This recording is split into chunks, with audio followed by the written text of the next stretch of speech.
नमस्कार दोस्तों, इस वीडियो में मैं आपको बताने वाला हूं कि किस तरह से आप मिट्टी परीक्षण प्रयोगशाला अपने गांव ग्रामीण स्तर पर ही खोलकर आर्थिक सहायता कैसे प्राप्त कर सकते हैं सरकार से।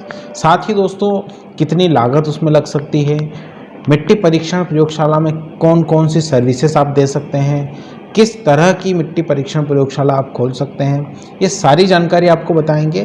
तो वीडियो को पूरा देखिए और अगर आपने अभी तक हमारे इस चैनल को सब्सक्राइब नहीं किया है तो दोस्तों जल्दी से चैनल को सब्सक्राइब कर लीजिए ताकि इसी तरह के और भी वीडियो आपको देखने को मिल सके। क्योंकि दोस्तों जैसे ही हम वीडियो क्रिएट करेंगे तो आपको नोटिफिकेशन मिलेगा।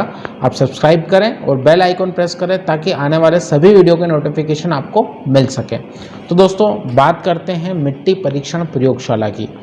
आप अगर ग्रामीण क्षेत्र में हैं, आप अगर किसान हैं, तो आपको ये अच्छे से जानकारी होगी कि मिट्टी जांच प्रयोगशाला अपनी खेती किसानी के लिए कितनी आवश्यक और महत्वपूर्ण भूमिका निभाती है। दोस्तों आप जानते हैं कि मिट्टी परीक्षण प्रयोगशाला अगर आप अपने ग्रामीण स्तर पर खोलते हैं तो आप अपने एरिया के सभी ग्रामीण किसानों और वहाँ के जो भी इंडस्ट्रियल एरियाज़ हैं या फिर किसी भी इंडिविजुअल की आप अगर मिट्टी की जांच कोई करवाना चाहे तो वो सर्विस आप उसको प्रोवाइड कर सकते हैं।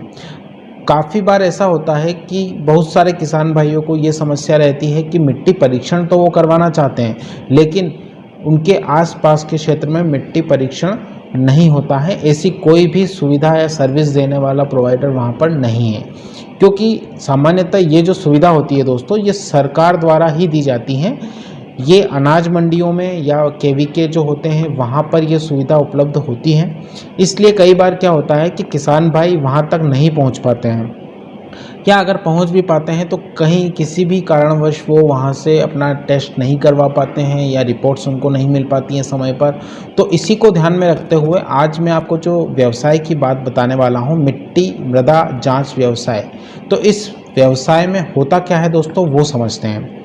मिट्टी जांच प्रयोगशाला को समझने से पहले आपको ये समझना ज़रूरी होगा कि भारत की जनसंख्या 50 लाख भी रही होगी तब भी भारत का क्षेत्रफल लगभग इतना ही होगा जितना कि आज है, और आज भारत की जनसंख्या लगभग 1.5 गुनी है तो क्षेत्रफल उतना ही है। कहने का आशय ये है कि जनसंख्या बढ़ने के साथ साथ कृषि संबंधी भूमि घटती जा रही है। इसलिए अब तकनीकी रूप से कौन सी मिट्टी में कौन सी फसल का उत्पादन अधिक किया जा सकता है इसकी जांच करना ज़रूरी हो गया है दोस्तों। लेकिन ऐसे क्षेत्र जहां इन सब के बावजूद अभी भी कृषि की जाती हैं, इससे बिजनेस के लिए उपयुक्त क्षेत्र माने गए हैं। वर्तमान में हर कोई किसान चाहता है कि उसके खेतों से अधिक पैदावार हो, और अधिक पैदावारी पुरानी पद्धति से आज के समय में संभव नहीं है। इसलिए मृदा जांच व्यवसाय जो है वो अगर आप अपनाते हैं या खोलते हैं ग्रामीण स्तर पर तो वो बिल्कुल चलेगा, और साथ ही साथ किसान भाइयों की भी हेल्प आप कर पाएंगे। दोस्तों अब बात करते हैं लैब बिजनेस मॉडल के बारे में। तो इसमें जो लागत है वो कितनी लग सकती है। तो दोस्तों जहाँ तक मिट्टी प्रयोगशाला शुरू करने का सवाल है तो इसे कोई भी स्टार्ट कर सकता है, लेकिन उन लोगों के लिए एक परफेक्ट बिजनेस है जिनका शैक्षणिक बैकग्राउंड जो है वो एग्रीकल्चर है, बायोटेक्नोलॉजी है, माइक्रोबायोलॉजी या केमिस्ट्री है। यदि आपका भी शैक्षणिक बैकग्राउंड इनमें से कोई है तो आप भी इस बिज़नेस को खोल सकते हैं। और दोस्तों इसके अलावा मैं आपको बता देना चाहता हूं कि ग्राहकों की ज़रूरतों के आधार पर इधर उधर नहीं ले जाया जा सकता है। ऐसी प्रयोगशाला अगर आप खोलते हैं तो आप किसी भी ग्रामीण स्तर में कोई भी अपना रेंट पर आप मकान ले लें या फिर ऑफिस ले लें, वहाँ पर इसे खोल सकते हैं। और अगर आप ऐसी प्रयोगशाला खोलना चाहते हैं जिसे मोबाइल सॉइल टेस्टिंग वैन कहते हैं, या फिर जहां मिट्टी परीक्षण करना है वहीं पर आप अपनी वैन को लेके जाएंगे, वहीं पर मिट्टी परीक्षण करेंगे और वहीं पर हाथों हाथ आप रिपोर्ट किसान के हाथ में थमा देंगे। तो ये होती है मोबाइल सॉइल टेस्टिंग वैन, और एक होता है इनमूवेबल सॉइल टेस्टिंग लेबोरेटरी। तो ये 2 तरह के बिजनेस हैं, इन दोनों तरह से आप कर सकते हैं। अगर आप एक पर्टिकुलर ऑफिस खोल कर बैठते हैं तो वहाँ पर भी कर सकते हैं। साथ ही अगर आप चाहते हैं कि मैं डोर टू डोर या फील्ड टू फील्ड जाके मैं ये सर्विस दूं तो वो आप मोबाइल सॉइल टेस्टिंग वैन के द्वारा कर सकते हैं। बात करते हैं दोस्तों इसमें लागत की। तो अगर आप इसमें लागत की बात करें तो जितनी भी प्रयोगशाला के लिए मशीनरी हो गई और कंप्यूटर सिस्टम्स हो गए या उसके अलावा केमिकल्स हो गए, अगर आप ये सब लेते हैं तो उसमें आपको लगभग 8 से 10 लाख रुपए तक का खर्चा आ जाता है। और अगर आप मोबाइल वैन पर जाते हैं तो उसमें थोड़ा अधिक खर्चा आएगा, तो आप मोबाइल सॉइल टेस्टिंग वैन बना सकते हैं।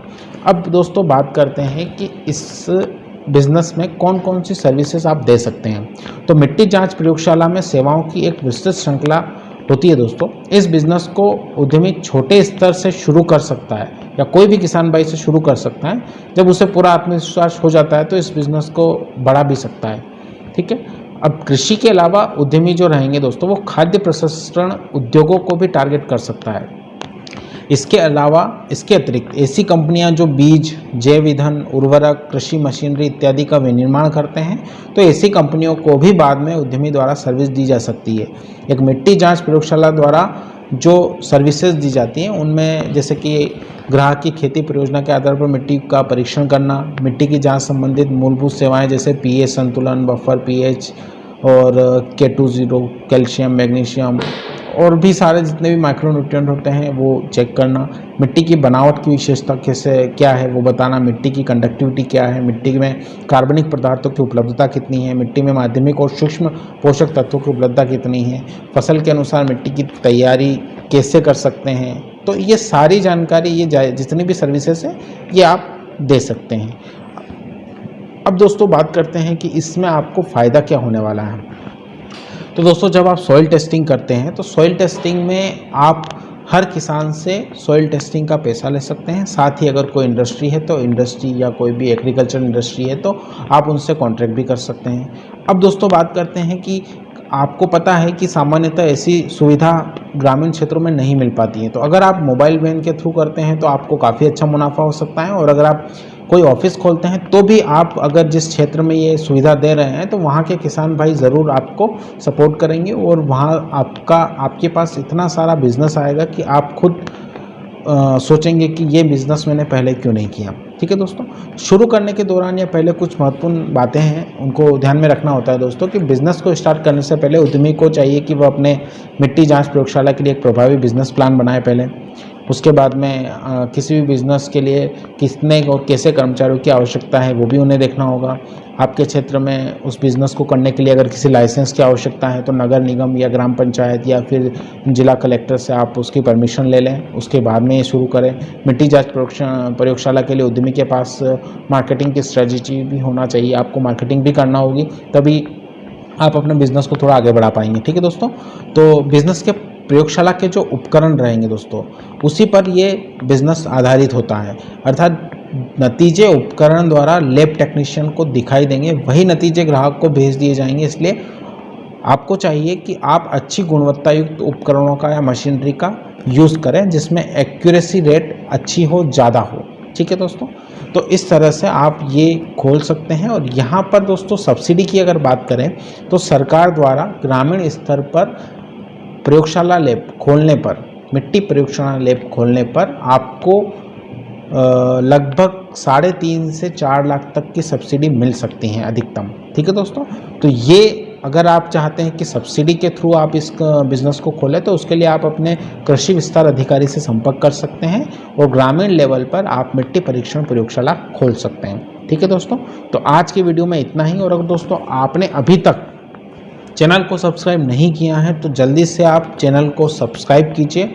लाल सब्सक्राइब बटन है, इस सब्सक्राइब बटन को दबाएं और घंटी का निशान जो आएगा उसे ज़रूर दबा दें ताकि हमारे आने वाले सभी वीडियो आपको मिल सकें। दोस्तों अगर आपको अच्छा लगा तो वीडियो लाइक करें और चैनल को सब्सक्राइब करें। धन्यवाद दोस्तों।